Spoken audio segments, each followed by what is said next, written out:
Welcome to the Hidden Truths, where the most intimate mysteries come to life. Don't forget to subscribe, like, and hit the bell so you never miss a secret. Now, let's pull back the veil. I had always prided myself on being perfect. The perfect wife, the perfect mother, the perfect businesswoman. Everything about my life was curated for success, neatly packaged in a way that would make anyone who looked at it believe that I had it all. I never let anyone see behind the curtain, never showed the cracks in the facade. But as with all lies, eventually, the truth catches up with you. My name is Olivia, and my life was a carefully constructed illusion, a lie I'd built for myself, for my family, and for the world around me. On the outside, I had everything. A beautiful house in the suburbs, a successful career in fashion design, a loving husband, and 2 wonderful children. People envied me. They looked at my life and thought I had it all figured out. But what they didn't know was that I was drowning in secrets. I had become a master of pretending. But pretending takes a toll on you, a heavy toll that no one sees. It all started years ago, when I first met Jacob. He was everything I thought I wanted: charming, wealthy, successful, and willing to do whatever it took to make me happy. I was young, ambitious, and eager to climb the social ladder. I wasn't in love with him, but I loved what he could offer me: stability, status, and a life that seemed perfect. So, when he proposed, I said yes without hesitation. I thought that marriage would be my ticket to a life of comfort, and it was. For a while, everything went according to plan. We had children, bought a house, and lived in what seemed like bliss. But beneath the surface, there was always something gnawing at me. Something I couldn't shake. A feeling that I was becoming someone I didn't recognize. Jacob, for all his charm, was never really the man I had imagined him to be. He was distant, emotionally unavailable, and constantly busy with his own life. But I couldn't show that to anyone. I had to keep up the image, the perfect marriage, the perfect family.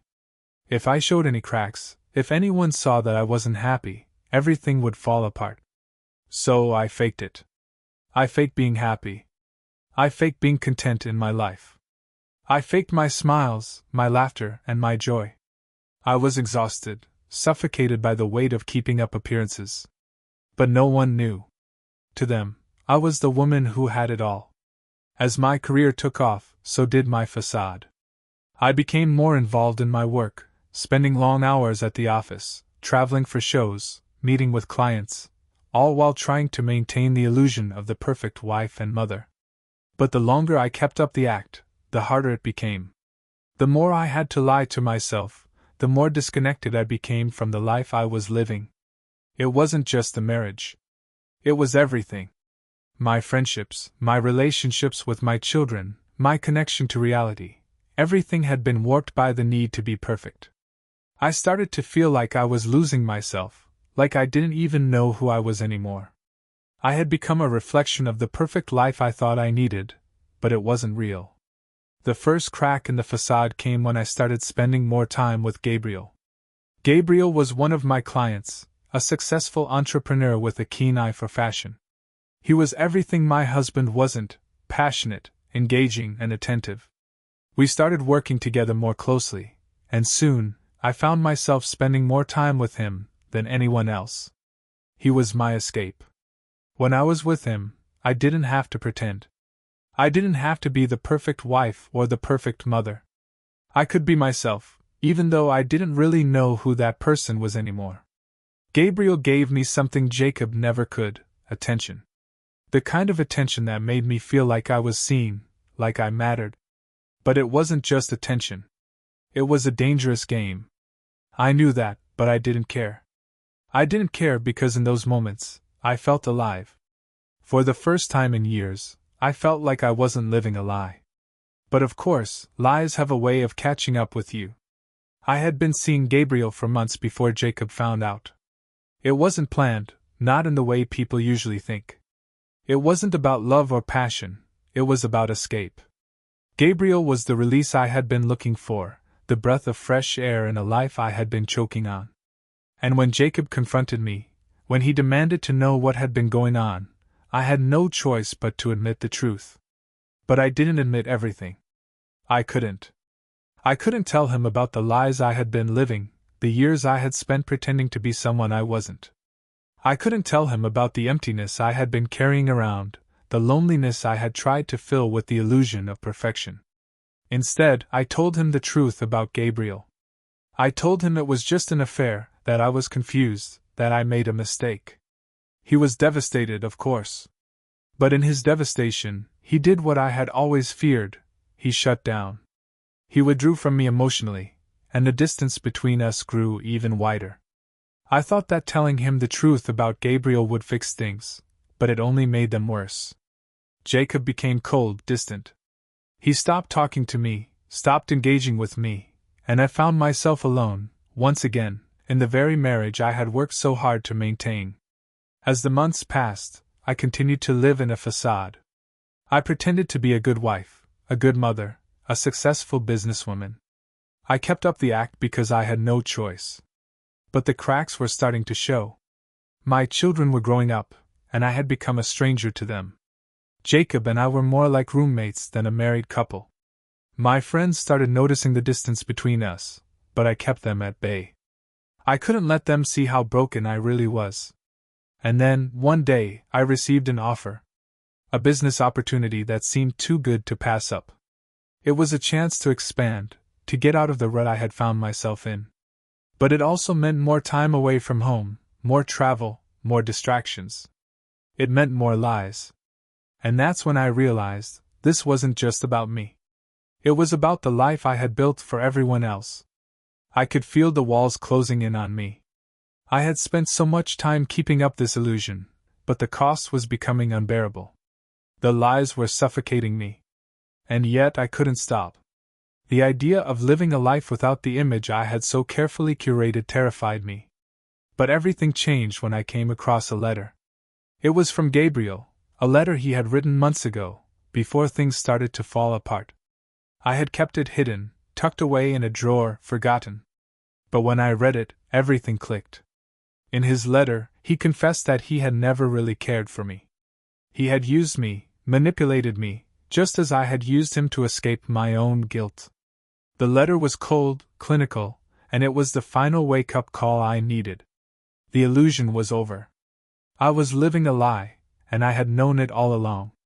I had fooled myself into thinking I could have everything: success, love, perfection, but in the end, it had all been a house of cards, waiting to fall.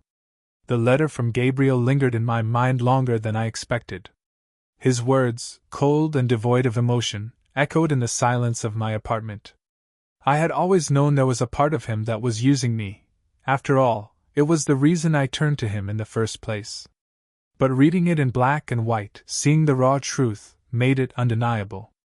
Gabriel had never cared for me. I had been a temporary distraction, a way for him to fulfill his own desires while I was the fool, desperately clinging to the illusion of affection. And now, as I sat in my empty apartment, the walls closing in around me, I realized that I was no different from the people I had been lying to all these years. I had built my life on a lie. I had built my marriage, my career, and my entire identity around a facade that I had created, carefully curated for the world to see. But the more I tried to perfect it, the more I suffocated myself with the weight of my own deceit. I didn't know who I was anymore. The woman in the mirror wasn't the woman I had been when I met Jacob. She wasn't the woman I had promised to be. She was someone else, someone who had learned to manipulate, to deceive, to pretend to be perfect. And now, there was no way out.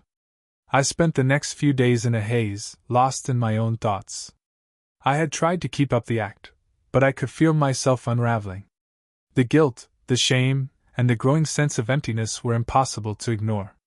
Jacob, my husband, had been distant since the affair, and I had no idea how to fix it. He was hurt, understandably so, but he had no idea how deeply I had betrayed him, not just with Gabriel, but with everything I had ever told him. I had been hiding pieces of myself for so long that I didn't even know who I was anymore.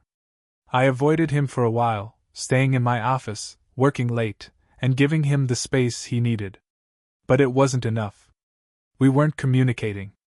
We were strangers in our own home, and it was becoming painfully obvious. Finally, on one late evening when the house was quiet and still, I found myself standing in front of him in the living room. He was sitting on the couch, staring into the fire, his face a mask of exhaustion and hurt. "Jacob," I began, my voice trembling slightly. "We need to talk." He didn't look at me at first. His jaw was clenched, his posture rigid. He didn't want to engage, but I had to try. I couldn't keep hiding from him. I couldn't keep pretending that everything was okay when I had torn apart the one thing that had once been perfect. "I don't think there's much left to say, Olivia," he replied, his voice low, almost weary. "You've already said everything. The affair. The lies. You've destroyed everything we had." "I know," I whispered, my throat tight. I've been lying to you, Jacob. For a long time. Not just about Gabriel, but about everything." His eyes flickered to me, cold and distant. "I don't know who you are anymore. And I don't know if I want to." The words hit me like a slap, and for a moment, I felt like I was suffocating. The air between us felt thick, as if all the years of secrets and lies had condensed into something so suffocating that I couldn't breathe. "I don't know who I am either," I admitted, my voice barely a whisper. "I've been pretending for so long, Jacob. Pretending to be perfect. Pretending to have everything together. And I've been lying to you. Lying to myself." He didn't respond immediately. He just looked at me, his expression unreadable, like he was trying to decide if there was any point in continuing this conversation. Finally, he stood up, his movements stiff, as if he was carrying a heavy burden. "Maybe it's too late for apologies, Olivia," he said, his voice barely above a whisper. "Maybe it's too late for us." I felt my chest tighten as he turned away, walking toward the door. I reached out, almost instinctively, but stopped myself before I could grab his arm. I had already done too much damage. The days that followed were a blur. I tried to reach out to Jacob, but he remained distant. He stopped responding to my attempts to talk, to fix things. He was done. And I didn't blame him. I had ruined everything. The perfect marriage I had worked so hard to build had fallen apart, and there was no going back. But it wasn't just Jacob I had lost. It was my entire life. I had put so much effort into maintaining this perfect image that I had lost sight of what really mattered. My career was a farce. My relationships were hollow. And now, I was left with nothing but the consequences of my actions. I sat in my office late one night, staring at my reflection in the glass window. The city lights outside blurred into a haze as I looked at the woman I had become. She wasn't the woman I had imagined. She wasn't the woman I had wanted to be. She was someone broken, lost, and alone. And then, in the silence of the room, I realized something that terrified me. I had spent so much time building the perfect life, the perfect image, that I had forgotten to live. I had sacrificed my own happiness for the illusion of perfection. And now, I had nothing left. The truth was finally sinking in. I had made my bed, and now I had to lie in it. The perfect life I had built had crumbled, and there was no way to piece it back together. My marriage was over, my career was a facade, and I had no idea where to go from here. But there was one thing I knew for sure. I wasn't going to stay in this empty house, living in this hollow existence, pretending that everything was fine. I had to make a change. I had to find myself again. I packed a small bag, grabbed what little was left of my dignity, and walked out of the door. I wasn't sure what the future held for me, but I knew I couldn't keep running from myself. I had spent so much time pretending to be perfect, but the truth was that I wasn't. And I was okay with that now. I didn't know where I was going as I drove through the empty streets that night. The city's lights blurred past me, indistinct, like the life I had just left behind. My car's engine hummed in the background, the only sound that filled the silence in my mind. The truth was, I hadn't prepared for this. I had spent years crafting the perfect life, the perfect marriage, the perfect career, and now, in a single moment, it had all fallen apart. Jacob was gone, my business was a lie, and I was left with nothing but the remnants of a carefully constructed illusion. But as I drove, I realized something. For the first time in a long time, I had the chance to rebuild. No more pretending. No more lies. I could make a fresh start. I didn't know how, but I would. I didn't have a plan yet, but the possibilities stretched out before me. I could be the person I wanted to be, not the person everyone else expected me to be. I could drop the mask and show the world who I really was, even if that meant facing the consequences of the life I had been living. The next morning, I woke up in a small apartment I had rented for myself. It was nothing like the home I had shared with Jacob. The walls were bare, the space empty and cold. But it was mine. No more pretending, no more living in someone else's shadow. I took a deep breath as I stood in front of the bathroom mirror, staring at the reflection of the woman I had become. Her face was unfamiliar to me. She looked tired, worn down by years of pretending. But her eyes were different now. There was something new in them, something real. I didn't know what to do next. The business I had built was collapsing, and Jacob was out of my life.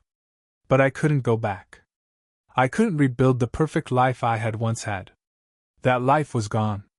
The only thing I could do now was move forward.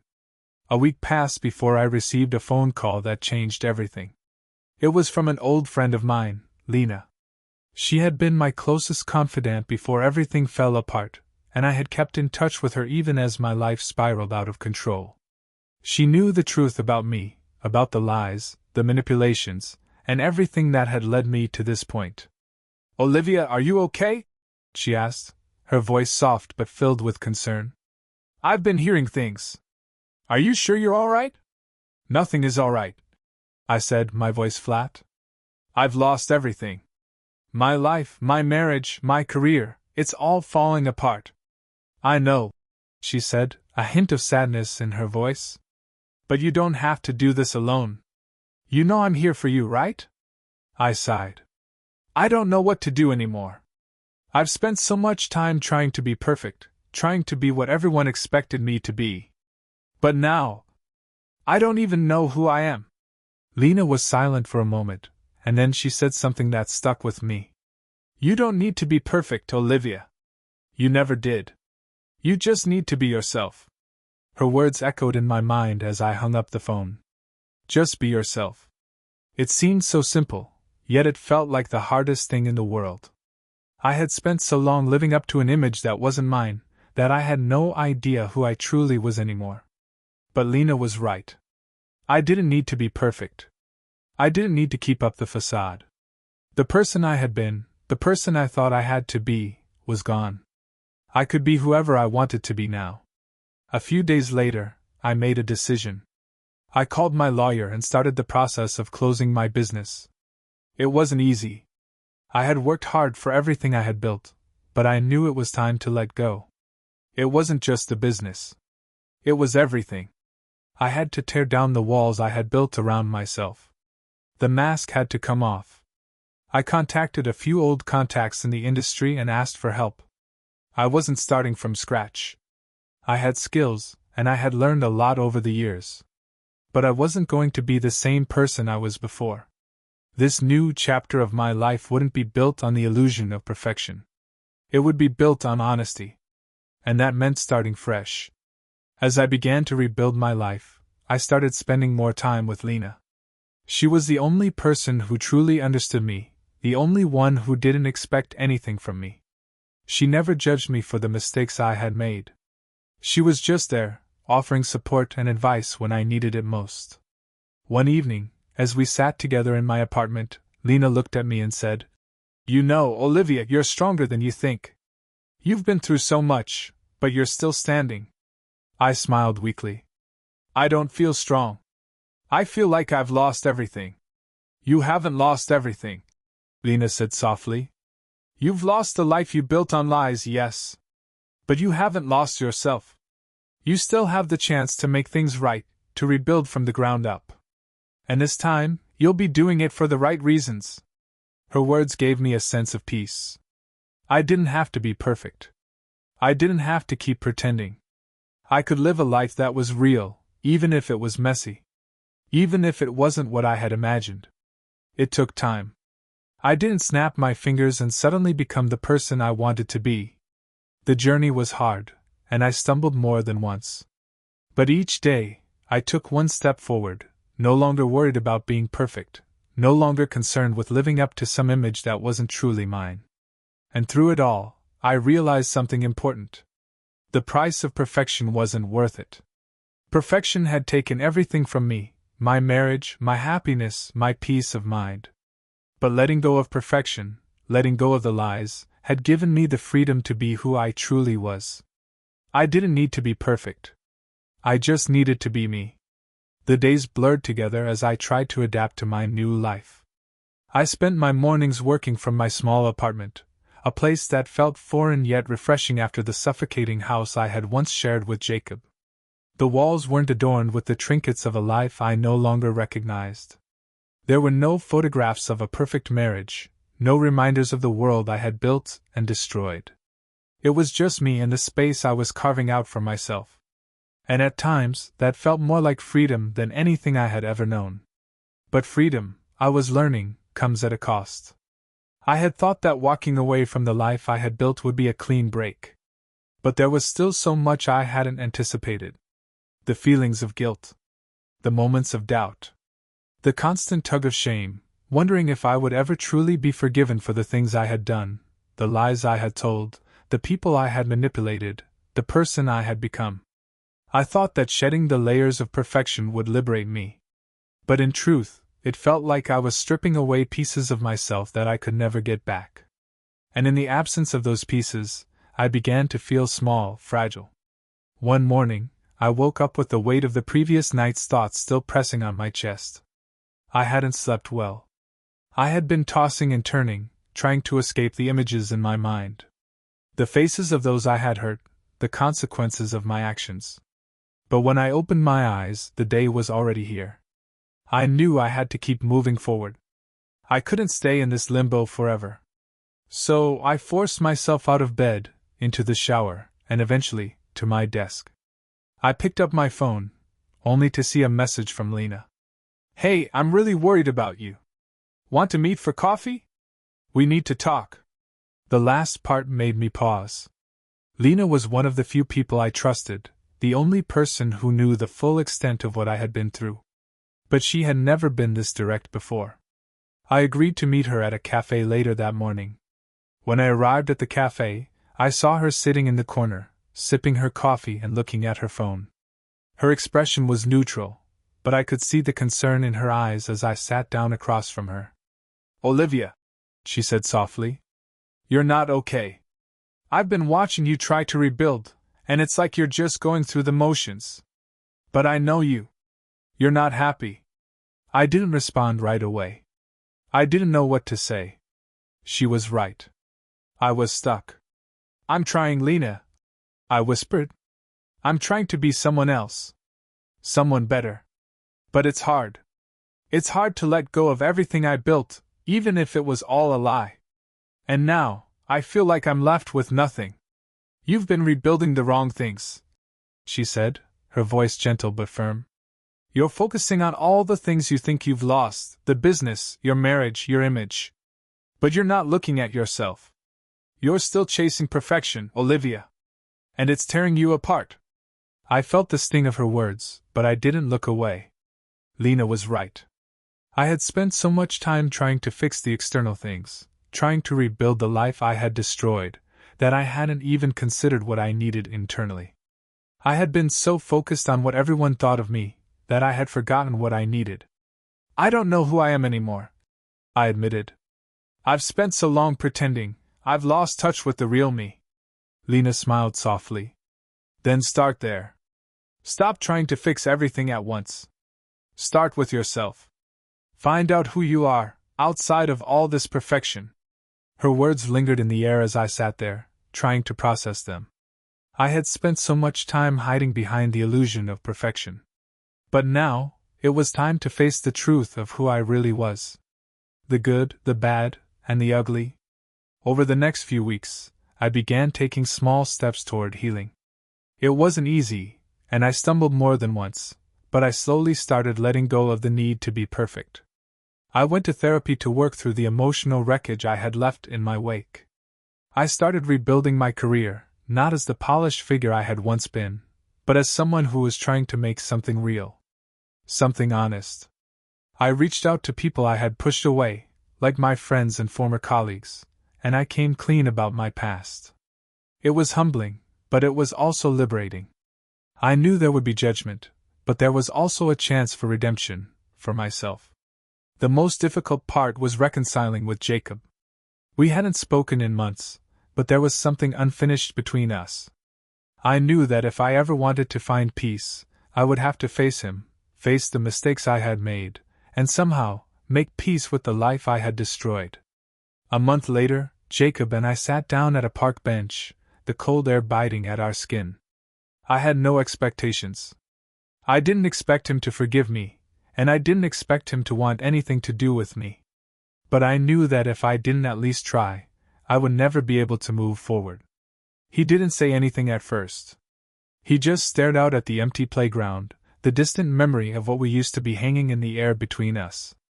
"I know what I did to you, Jacob," I began, my voice shaking. "I can't take it back. I was selfish. I thought I was doing what was best for me, but I only hurt you. And I hurt myself. And I ruined everything." His eyes flickered toward me, but he didn't speak. He was still angry, still hurt, and I didn't blame him. "I don't expect you to forgive me," I continued, my words heavy with regret. "But I want you to know that I'm not the woman I was. I've spent so long pretending to be someone else, trying to be perfect. And now, I see how much I've lost. How much I've hurt you and myself." Jacob sighed and looked away. "I don't know if I can ever forgive you, Olivia. But I don't hate you. I can't. I don't know if we can ever go back to what we were." "Neither do I," I whispered. "But I'm not asking you to. I just want you to know that I'm sorry. And that I'm trying to be better. For myself, and for anyone I've hurt." He nodded slowly, and we sat in silence for a while, either of us knowing what the future would hold. But I could feel something shift between us. Maybe it wasn't forgiveness, but it was something, a step toward healing, even if it wasn't a big one. The next few months were filled with slow progress. I continued to rebuild my life, but this time, I was doing it on my terms. I wasn't chasing perfection anymore. I was chasing honesty. I was chasing a life that felt real, not a life I thought was expected of me. And although I knew I couldn't undo the past, I also knew that I could shape my future. The path wasn't clear, and I didn't have all the answers, but I had something I hadn't had in a long time: hope. I wasn't perfect. I didn't need to be. I was enough. And for the first time in years, I believed it. Thank you for being with us on The Hidden Truths. If you enjoyed this, leave a like, drop a comment, and be sure to subscribe. The secrets are waiting to be revealed. See you soon.